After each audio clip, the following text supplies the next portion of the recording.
രക്ഷകാ എന്റെ പാപഭാരമെല്ലാം നീക്കണേ.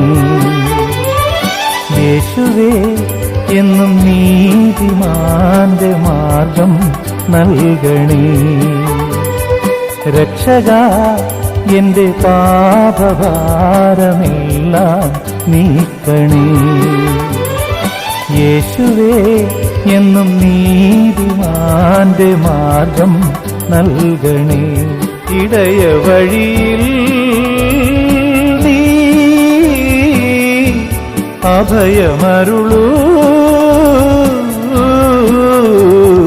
രക്ഷകാ എന്റെ പാപഭാരമെല്ലാം നീക്കണേ.